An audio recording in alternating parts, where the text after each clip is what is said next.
ജോലിയിൽ അവധി ചോദിച്ചതിന് ഹോട്ടൽ ജീവനക്കാരനെ ഹോട്ടൽ ഉടമ കുത്തിപ്പരിക്കേൽപ്പിച്ചു എന്ന് പരാതി. വക്കം സ്വദേശി ഷാജിക്കാണ് കുത്തേറ്റത്.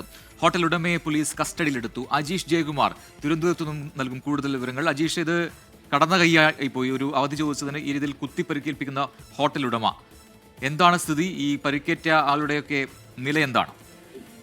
ഈ പരിക്കേറ്റ ഷാജിയുടെ നില ഗുരുതരമാണ്. അതുകൊണ്ടാണ് വർക്കല താലൂക്ക് ആശുപത്രിയിൽ നിന്നും തിരുവനന്തപുരം മെഡിക്കൽ കോളേജിലേക്ക് കൊണ്ടുപോയത്. ഇന്ന് ഉച്ചയ്ക്ക് 12 മണിയോടെയായിരുന്നു ഈ സംഭവം നടക്കുന്നത്.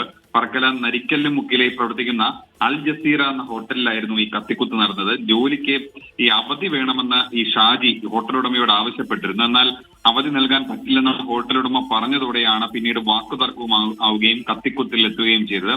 ആ ഷാജിയുടെ ദേഹത്താണ് കത്തി കുത്തിയിറക്കിയത്. ഉടൻ തന്നെ ഷാജിയെ ആ നാട്ടുകാർ ചേർന്ന് വർക്കല താലൂക്ക് ആശുപത്രിയിൽ കൊണ്ടുപോയിരുന്നു. പക്ഷേ ആരോഗ്യനില ഗുരുതരമായതോടെ തിരുവനന്തപുരം മെഡിക്കൽ കോളേജിലേക്ക് മാറ്റുകയായിരുന്നു. പിന്നീട് വർക്കല പോലീസ് ഈ ഹോട്ടൽ ഉടമയെ കസ്റ്റഡിയിലെടുത്തിട്ടുണ്ട്.